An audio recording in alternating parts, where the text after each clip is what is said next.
Right now, I want to talk about Nvidia dipping into correction territory, the fate of TikTok once President-elect Trump takes office, the parade of tech CEOs making their way to Mar-a-Lago, and so much more. Joining us is an expert on all. Jessica Lessin is the founder, editor-in-chief, and CEO of the Information. Good morning to you, Jessica. We can take them in order. We can go however you like. I think a lot of folks are curious about sort of where Nvidia lives or stands right now, given that the stock has taken a hit, and that Broadcom and others seem to be now at least playing or trying to play in the game. Can they?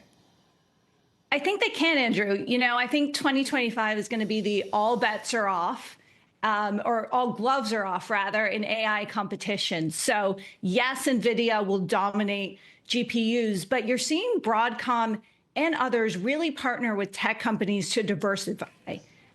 We reported last week at the Information that you have Broadcom now working with Apple on an AI chip, on inference. Right. So it doesn't directly compete with Nvidia, but there is a ton of competition happening. And so I think investors should be very vigilant and really trying to understand that deep inside every tech company, the answer is how can we build to have more optionality in the AI tech stack?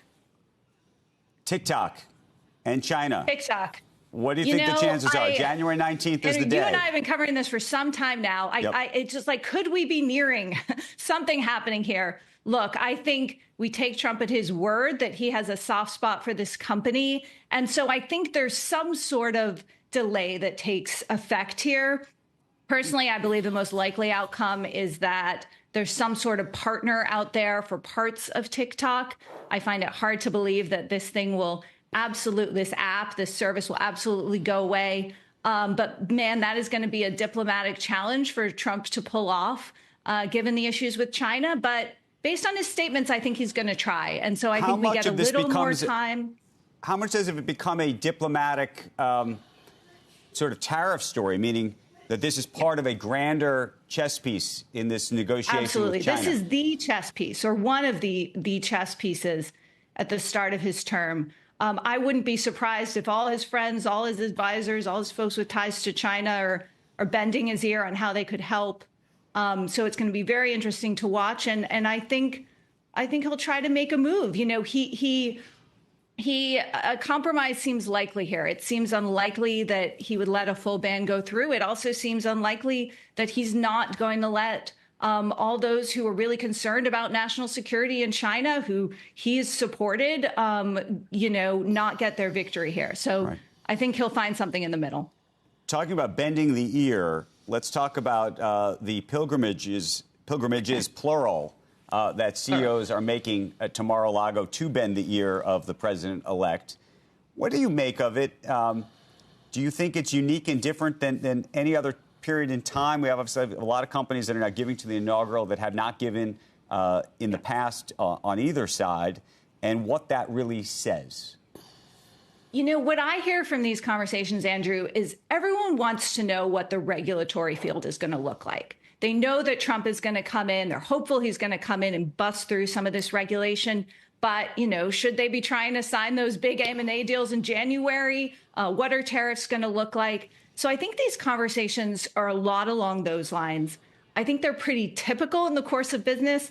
I got to tell you what I don't think is typical is how many people out here in the Valley want everyone to know they were at Mar-a-Lago. So there's certainly a vibe out in the air here that a lot of people who want to rub elbows, whisper in ears, these are probably not the core advisors, but the group right outside that. But I think if you're talking about Zuckerberg, Cook, Sundar Pichai, you know, of course, these people want to engage. They want to understand the landscape.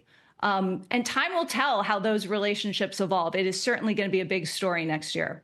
Well, that's what I was going to ask. Do you take at their word, for example, you know, Sam Altman has publicly said he doesn't believe that, you know, the closeness, for example, that Elon Musk has with the president-elect is going to impact his business, or Jeff Bezos, who's made similar comments? Or do you think that there is a concern and worry? The Wall Street Journal had a big story suggesting there was. They, of course, came out, actually, speaking to me at DealBook, saying that they were not concerned. But there's obviously lots of speculation in the Valley, and I'm curious what you know. Yeah, I quoted that great quote you got out of Sam Altman to someone at OpenAI who kind of like made a face, being like, of course we're paying attention. I don't know what levels of concern, they're at, but it's the company's job. And especially in AI, I think AI is one of the areas that actually is more open in terms of the Trump administration's views on policy. And so it's certainly one where every CEO is getting in line to make his case. Just to circle back on AI and to bring it maybe full circle on this, how do you look at the large language models right now? I mean, we keep talking about, chips, and the chip makers are really the winners, at least on the short term. The question is, what about the big tech companies? Google had a very big week. Sundar had a very big week last week, both with the release and announcement around the quantum chip, the new Gemini. Obviously, OpenAI is releasing new things almost every day now. How do you see this actually playing out? Amazon now playing in the large language model game, too? It's my view that AI is going to turbocharge the incumbents. I think each of the companies you mentioned, Andrew, has a tremendous opportunity to grow their business with AI. I think LLMs, and everyone is saying this, including Satya Nadella and others, are becoming more commoditized. And so, we're past the phase of how many parameters. The researchers will always compete on that metric. But next year, we are really going to see how are the big companies making more money from AI? Because we know they're losing a lot and investing in it. And I actually think each one down the line, from Amazon to Google to Meta and so forth, has a tremendous opportunity to grow their business. We've seen it show up in earnings already. The question is, where is the longer term differentiation? What is the government going to do from a regulatory standpoint? Who's going to be next to the next big breakthrough, which will come? Although I think you can assume that will be spread out too. So it seems like a very tight race on a lot of fronts. Even seeing Apple using Amazon chips, which they announced at AWS, that surprised me. That made me realize Amazon is more in the game on chips than we had realized and perhaps the market had realized. So it really feels like an open race on lots of fronts.